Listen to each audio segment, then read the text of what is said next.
Welcome to our Constitution Week activities here at Maricopa Community Colleges. We're going to be celebrating Constitution Day all week long. These events are brought to you by Maricopa Community Colleges Center for Excellence in Inclusive Democracy, where we focus on civic engagement and democracy. And a big thanks to all of our civic engagement staff at the colleges who support these efforts, and the folks at MCLI who provide all the technical support. We really couldn't pull off these events without them, so huge thank you to them. Just a reminder that all of our events this week are nonpartisan. They're not affiliated with any particular political group or organization. Our goal is to simply provide you with factual information so that you can make your own educated decisions when you vote, but also how to be well-informed, engaged community members. And that's one of our goals here at Maricopa Community College. In addition to providing great education, transfer opportunities, skill sets so you can be employed, we also want to make sure that you are well-rounded, engaged community members, part of our goal around civic engagement. Today's Thursday, September 15th, and we have already had a great series this week. We started off Monday with a local pollster telling us about the 10 ballot initiatives that will appear on November. Lots of information, so I hope you're all making your plan to vote. Don't just show up thinking you'll read through them quickly. It'll take a little bit of time to make your decision. We had a panel on Tuesday talking about civic engagement. Now, above and beyond voting, voting is super important. We want everyone eligible to vote to please go and do so. But there's lots of ways to be civically engaged in your community, from volunteerism to helping out your neighbors, to being part of a student club or organization, a nonprofit. The list really goes on and on. And then yesterday we had Alexis Sussdorf, our own Maricopa Community College Government Relations Director, talking about how Maricopa as an entity interacts with elected officials. So today, Thursday, September 15th, I'm super excited. We have our good friend Avery from Clean Elections joining us to talk about all the different things that you're going to see on your ballot in November. And Arizona tends to have long ballots, so I'm glad that you're here, Avery, to help us walk through some of the things that folks are going to be seeing. How are you doing today? I'm doing fantastic, Deanna. Thanks for having me. Excellent. So Avery, let's start off just hearing a little bit about yourself. It's been interesting. Our panelists this week, our first guest was great at math, thought he would be a math teacher, ended up being a pollster for a political organization. And then Alexis, who joined us yesterday, talked about how she originally thought she was going to go to law school, did an internship at the state legislature, and was hooked on government and policy. So what led you to your role? Did you grow up wanting to be part of Clean Elections? You know, I did not. I actually went to school for film, so I thought I was going to be like the next Spike Lee or John Singleton. But I had kids, and I said, well, I need to do something more, I guess, productive. I can do something in the community. And then, so yeah, I went with political science, and I kind of got the politics bug that way. And I'm also not good at math, so I couldn't do any, like, STEM. No STEM degrees for me, so I'm a political scientist. So it worked out. Excellent. Thanks, Avery, for sharing that. So students, I think sometimes you can find your path in a number of different ways and unexpected ways. So stay open to those opportunities out there. So Avery, what is Clean Elections? I've been referencing it all week. We've had several of our panelists reference Clean Elections, but for those viewers that might not know about the organization, what is it and what do you do? Yeah, sure. So Clean Elections Commission was created in 1998 via a voters initiative. So it was on the ballot and it passed. Our basic mission is to promote public confidence in the election system and the political process in Arizona. We are tasked with voter education, public finance, campaign finance enforcement, and of course our Clean Elections Fund. So my role with Clean Elections is I'm the voter education manager, and I help educate voters all across the valley. It's an incredible job. I get to meet all the diverse communities across the state, and teach people how to participate in our election system. And it is, I work under the leadership of Tom Collins and Gina Roberts, I should also add, but we're a small but effective agency, I like to say. Small but mighty team indeed. I see you Yeah. all over the place doing great work to educate folks about elections. So thanks for what you do. Thank you. So Arizona, we sometimes have some really long ballots. Why do you think that is? Well, we have lots of elections and lots of offices and districts and things like that going on. So in Arizona, we have elections 4 times a year. So we typically will have elections in March, May, August, and November. But if you look at your ballot, there on the back of the ballot, there's all kind of local offices. That's where your judges are going to be, and that's also where your ballot initiatives are going to be. So that's going to be considered down ballot. And the down ballot offices are generally smaller, lower profile, and local. We had someone reference down ballot earlier this week, and those are literally the races you'll see down at the end of the ballot, which is why they're called down ballot. But how truly important they are in terms of just the average life of folks. I think sometimes we think of the big federal offices as having so much power, but what happens in your local community impacts you day in and day out. So can you talk a little bit about the importance of those local races? Yeah, absolutely. So, and that's something I was going to get to. The candidates that you see on the down ballot on the back, you will see them again because generally, candidates come from local races, local districts, uh, justices, things like that, and they'll move on and take higher roles in the state or in your district. So, it's good to vote on some of these lower ballot races because if there's a person there or a candidate there that you don't agree with and you don't want them to move on to a higher level, to a more higher profile, you can kind of nip it in the bud there and let your voice be heard. So it's very important to vote down ballot and to vote on the stuff on the back of your ballot. Thank you. We even had a suggestion earlier this week, start at the bottom and work your way up. Then instead of starting at the top and working your way down. So that just reinforces reinforces that idea. I usually look at the back of my ballot first and like just take it all in because those are going to be the names that you're not familiar with and stuff. And then I kind of go in the front. But yeah, you spend some time with the back of the ballot. You will need to do a little bit of research on that. You're right. Excellent. Sometimes ballots can be a bit of a Jenga puzzle, if you will. You can live just a short distance away from someone and have your ballot look very different depending on what school district you're in, what town you're in, what county you're in. So can you talk a little bit about how the ballots really do address all those different layers of government that we see? Yeah, absolutely. That's a really good question. So I'm not sure if it's I think Maricopa County alone, don't quote me on this. I think they have like 10,000 different ballot styles. And when you think about it, what that is you have ballots for your district, you have different precincts, you have different local initiatives. So I live in Queen Creek. I may have an initiative or a ballot measure on my ballot that won't be on a ballot in Gilbert and vice versa. So the ballots will be different according to where you are in the state, where you are in your, in what district you're in, and also down to the precinct level.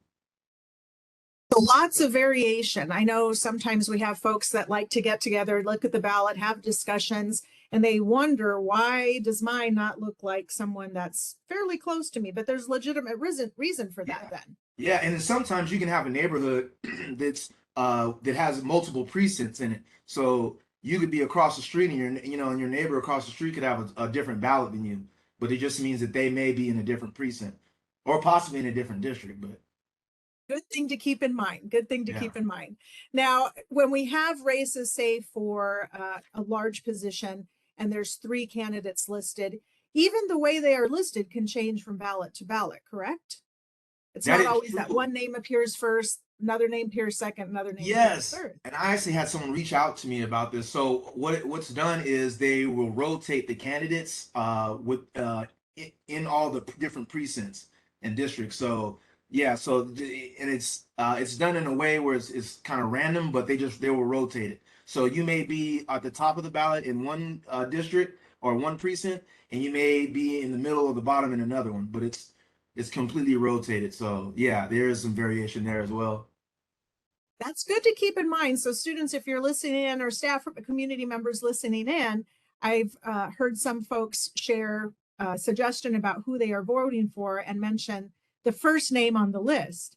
Your first name on the list may look different than somebody else's ballot, and that name may appear in a different order. So you have to be careful about how that conversation rolls out. You're right. That's a good question. Yeah. Thank you. So the one question we get a lot from folks, why are judges on the ballot in Arizona? Because that's certainly not the case in other parts of the country. Can you talk us through that a little bit? Yeah, so this is a pretty awesome thing that we have here in the state of Arizona. So we have a judicial performance evaluation tool. And what that does is it gives voters information so they can decide whether or not to retain a judge. Hence the term retention election.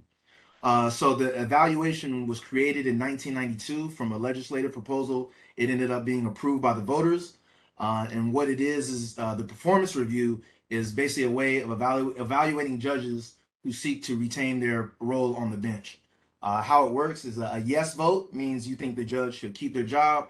A no vote means you're ready to get them out of there. So you have the power to decide some of these judges' fate. In Arizona history, I believe voters have only barred a judge or chosen not to retain a judge twice in the 4 decades since the merit system was created. So that's interesting. But again, it's on the back of the ballot. A lot of people don't pay attention to that, but they should. A judge must receive a majority of positive votes in order to remain in office. If you want more information on the Arizona Judicial Performance Review, you can go to azcourts.gov/JPR, or the other place you can find them is the Secretary of State will release a publicity pamphlet. The publicity pamphlet they release has the ballot measures, and it will also have a list of the judges up for retention. Great point about where to find information out. That's the other comment I hear. Like, I don't know judges. I'm not sure who does what. So that's important to do the homework and Yes. whether you want to retain or not. And the fact that voters really do have that power. So when the publicity pamphlet comes in the mail, don't toss it. It really is a good resource to find out lots of information. What is going to be on the ballot? Yeah, and I do want to add that if a member of the public would like to join the commission who reviews these judges, you can go to their website and basically fill out an application to be on the commission. The commission is made up of ex-jurors, lawyers, people from the public. So if you feel like you want to serve on the commission, that would be a good role for someone from the public to play. You, Avery. I wasn't aware of that. So that's another good piece of information to have. And it really fits in with what we talk about in terms of civic engagement. Voting is a very particular point in time and a singular action, but there's other ways to be involved civically in your community. And that's a great one. So thanks for mentioning that. I appreciate it. We had a question in the chat about some of the links, and thank you, Michelle. Michelle will be putting in lots of links in the chat. So we have tons of resources for you to consider. We'll keep popping those in there as the conversation rolls out. Avery, you mentioned the merit system, and so I think this is important for students to note. Arizona does have a merit system for judges. You can be in other parts of the country where judges literally are running for office, campaigning for office, and that is not the case in Arizona. Avery, any comments about that? Yeah, well, just if judges in Arizona's minds, judges running for office and what do you call it, campaigning, they felt that would be negative on the judge, that wouldn't bode well for the public. So they thought that there would be a better way for us to select and retain judges where the voters have the power to pick them without how campaigns can get sometimes. And so if you really want the true information, you'd want to have a commission and have a member of the public decide if a judge is worthy of keeping that role or not, instead of a judge just going on on an election tour and stuff like that. Yeah, that's a good point. And again, we see this in other parts of the country where judges who are supposed to be impartial end up campaigning. And so Arizona's system, Maricopa County, is a little bit different. So I just think that's important to note for viewers out there. Yeah. Absolutely. So what are some of the big races, Avery, or some of the big positions that folks will be deciding when they see their November ballot? I know we have several high-profile federal and state positions. Absolutely. So this is the midterms. Historically, the midterms have low turnout, but there are some very, very, very important elected positions that are going to be on the ballot. We have Congress, so we have the U.S. Senate and the U.S. House of Representatives. So when you talk about Congress, Congress, that's who we're talking about. So you have a chance to elect those people to represent us in the state of Arizona at the national level. We have, of course, the governor, which is like the CEO of our state. That's an important position, right? That's going to be on the ballot. Secretary of State, which is the chief election filing officer. They also handle business and trade registrations. Going to be on the ballot. So these are going to be new faces that we're going to see. New leadership, new administrations. Attorney General, a new Attorney General will be on the ballot. and a superintendent of public instruction. And I believe Clean Elections just had the debate for the superintendent last night on PBS, and you can see that on YouTube if you'd like to check that out. But really important roles, as well as the legislature. And the legislature this year, all 60 seats in the House are up for re-election. And I believe the Republican Party controls 31 seats in the House, and the Democratic Party controls 28 seats. So you can see, depending on which side you are, this election is very important. And for the state Senate, 30 seats are up for re-election, all 30 seats. The Republican Party controls about 16, and the Democratic Party controls 14 seats. So it is really, really tight margins in there. So it's very important to participate in these elections. Great. Thanks for that plug, Avery. We're always emphasizing that. ArizonaCleanElections.gov is in the chat. So that's another great resource where you can go find out information about all the different issues that are going to be addressed. So please visit that website for additional information. You mentioned how important the vote is, and some of these races are very close. And so everybody's voice, this is a great way to have your voice heard in the process. So appreciate the plug on that. Now, I know the state and federal and statewide offices get a lot of attention, but some of those local races as well. So voters should really be looking for school board, for their local town, their city initiatives. How do you emphasize that for folks? What I would tell, because I get a lot of calls on this, because people would like for a Clean Elections voter education guide to have all the candidates in it, but we're by statute we're only required to do statewide and legislative candidates. So what does that mean? That means that you will have to find information in a variety of places. The voter education guide, the Clean Elections releases statewide and legislative candidates. The Secretary of State is going to have a publicity pamphlet that has your ballot measures and your judges up for retention. Your city will generally have a pamphlet or a guide also that has local ballot measures on it. Or actually, I'm sorry, the county will have a guide or something with local ballot measures on it.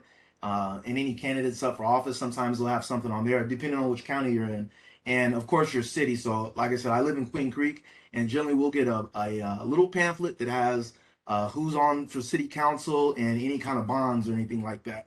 So state, county, secretary of state, Clean Elections, county and local government is who you should be looking for to provide you information on the candidates and ballot measures. I appreciate you outlining that, because as we get closer to election, sometimes our mailboxes get filled up with all of the different flyers. Yes, yeah, don't throw that stuff away. It's gonna look like don't throw the stuff from government away. That's for sure. Yeah, I know we tend to get inundated with political ads, but it's important to look for all of those different guides. So if you're sitting out there wanting to know what resources are available to really be up to speed on everything that you're going to see on the ballot, you want to keep your eye out for something that might be coming from your town or city, something that will be coming from county, something that will be coming from state. And if you think about it, it makes sense, because those are all of the different layers of government that you're going to be asked to consider when you look at your ballot. So really encourage you to don't just go for the top layer, keep working your way down, because there's many layers of government that will have to be decided, including even local school boards, local municipal elections, school bonds and overrides, which are really important to our local community. So again, keep your eyes out for that. What are some of the big, go ahead, Avery. I just wanted to say, and that's why it's so important. Early voting, I believe, starts on October 12th. So you have until October 12th, all the way until November 8th, to research the candidates, find the information that you need, reach out to your county or to your local offices to find out more information, so you can be an informed voter when you go in that booth or you drop off your ballot on November 8th. An informed voter. Love that. We've been trying to emphasize that all week long. And I really would hope that people take their time to do some research. Again, Arizona does have some lengthy ballots. We have so many different issues that are going to be in the mix. The ballot initiatives tend to consider. So again, hopefully everyone tuning in, you're going to make an actual plan to vote. I know that when there's a lengthy ballot, I'll even go in with my little notebook and my little cheat sheet so that I can remember what I've researched and how I've decided on these, because it will take some time if you go into vote in person, and that's the first time that you're looking at a ballot. So hopefully you'll make a plan ahead of time to do that. Absolutely. So a couple of different ways to vote. Avery, you've mentioned you can either receive your ballot by mail, consider it at home, fill it out, and then return it by mail or drop off, or in person, correct? Yep, that's true. That is correct. And as long as the ballot is at the Maricopa county or at the county recorder's office by 7 p.m. on election night, so long as they have it or vote it by that time. Excellent. That's a good remember about the deadline. I know some folks have asked to receive their ballot by mail, but it ends up on the kitchen counter, the kitchen table for a little bit. You don't quite get to it. You still can drop it off the day of the election, correct? Absolutely. And I think many of us who voted by mail have been in that situation, and I've done that before. But yeah, so if you haven't mailed it back, I think it's within 7 days, about 7 days prior to the election, they asked, did you just take it and drop it off at a drop box, visit a vote center, or a polling location and drop that off, because there's no telling the mail might not get there in time by 7 p.m. on election night. So you don't want to cut it too close, folks. So yeah. I know if you have it on that kitchen counter, you want to dust it off and make sure that you get it dropped off in time. Right. Now, if you are in line, correct me if I'm wrong, Avery, as long as you are in line by 7 p.m. on the day of the election, you can still cast your ballot. Is that correct? That is correct. That is correct. They will not turn anyone away in line at the polling locations or vote centers. That is correct. So another important tip out there to remember. So lots that will be on the ballot. What are some of the biggest misconceptions that you come across when you're out there educating folks about voting in Arizona? Myths that you want to bust? The biggest one is probably the independents for the primary. So some independents think that they cannot participate in the primary when they can. They just have to request what kind of ballot they want. I think that's one of my big ones, because I just speaking with independents and independents friends and things like that. That's something that they kind of miss. When filling out the ballot, this is not really a myth, but it's just something that a lot of people may forget, is they forget to either sign the back of the ballot or they forget to put their number on the back of the ballot for the mail-in ballots. So if you write your signature and they need to confirm that that's your signature, they need your number on the back of that envelope in order to contact you to confirm. What are some other myths? Well, let me go back to the independents real quick. I'm glad that you mentioned that, because independents are now the largest portion of registered voters in the state of Arizona. Is that correct? Yeah, I believe it. I mean, it's really tight, but we're like a third for, so independence is, that is a specific block of voters. It is indeed. So students, community members, staff, if you're tuning in and you're an independent, I think this is really important to remember. We just had the primary election, and it's not that you are excluded from that. You just have to specify which ballot you would like to receive. And we tend to get a lot of questions about that issue. So thanks for bringing that up, Avery. Yeah, and that goes to, so the independents turnout in the primary election is historically very, very low. And when you think about it, the primary election that's the candidates who are going to move on to the general. And the candidates who are elected in the general are going to be able to decide policy for the state. So it is concerning to me, and I know a lot of people in elections, the low turnout in the primary. And I think that part of that is just the confusion with independents knowing if they can participate or not. And they can. There's just a step that independents have to take by contacting their county recorder and letting them know what party ballot they would like. Great tip. Thank you for that. So I appreciate you being the myth buster today. And then putting the phone number on the back of the envelope. So if you do receive your ballot by mail, you will have to sign and list a phone number, but there's nothing nefarious happening with that. It really is for a reason, in case they need to contact you, correct? Absolutely. And I should say that you can check your ballot on Arizona.vote. So if you have before you panic and think your vote didn't count or your ballot is missing, go to Arizona.vote, and then you'll have it gives some pretty detailed lists on your ballot and when you voted and things like that. So I would check that before you call the county recorder. Okay. Excellent tip. There's also a Be Ballot Ready with Maricopa County, where you can look up exactly what's going to be on your ballot. Lots of great information. Again, lots of resources that we're popping into the chat so that you can take with you. Absolutely. It's just knowing where to find them, but they are out there. They definitely are, definitely are. So, Avery, other myths that you would like to dispel today about voting in Maricopa County in Arizona? You know, there's so many myths. Some of them, and some of them are just ridiculous, and then some of them are like, I could see how you could get there. What I will say is, Maricopa County has an excellent MythBusters page, but what I generally tell people, sometimes they'll have a myth that I've never heard of before. But what I tell people is, contact your county recorder, contact your elections department, and you can ask them because they're going to have insight to the process. Also, they have tours to the the facilities. You can go on a tour and see how the tabulation process is done. So I say to anyone that has questions about how their county is running elections, I say reach out to the county directly and pose the question to them. They will welcome your questions and they will do a fantastic job on answering them. I've been on several tours with different counties and I always leave there a little bit smarter than I was before. So this is something that's available to the public. And when they are counting and tabulating the ballots, there's also a live video feed that you can watch. So if you have any questions, you can call them and say, hey, what does this mean on the live video feed? So that's generally what I say to the Mythbusters, and stay away from YouTube. So you see something on YouTube, don't go ahead and contact your county recorder. That is the ground zero for election information. I will contact them, or you can contact Clean Elections. We are always glad to receive your calls and emails. So again, really helpful resources so that you can be well prepared for elections. And again, we've been popping those into the chat. If you are a registered voter, you can go on to the Be Ballot Ready in Maricopa County and look.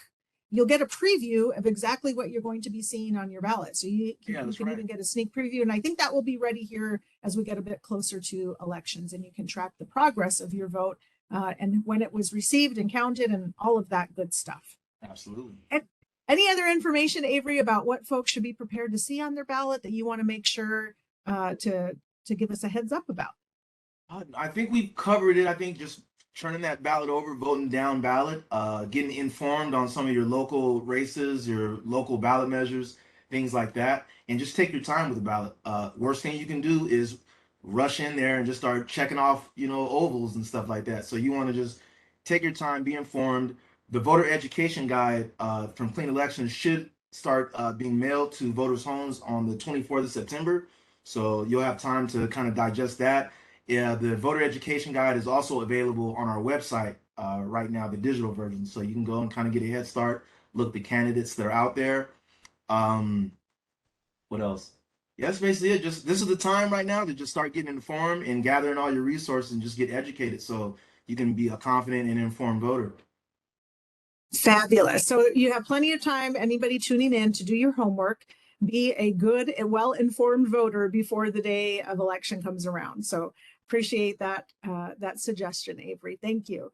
And I think that wraps us up for today. I'm not seeing any other questions in the chat. I think we've covered some things really well today. If you are a Chandler Gilbert student, you'll want to make sure to check the chat. There's a form there that you have to fill out. But Avery, thanks for joining us today. You're always so helpful and informative, and appreciate all the work that you do with Clean Elections. Again, Clean Elections is a great resource, so go check their website out. Thank you, Deanna. I value your partnership, and thank you for having me on today. Excellent. I hope you all have a fantastic day. Our last day of Constitution Week celebration is tomorrow, Friday, the 16th. And we will have our very own Maricopa County recorder joining us to talk about election, some fun facts about election, and what that looks like here in Maricopa County, since that is the communities that we primarily serve. So one more day, make sure to tune in and join us. And I hope that you enjoy the rest of your day. Thanks, everyone. Bye-bye. Bye-bye.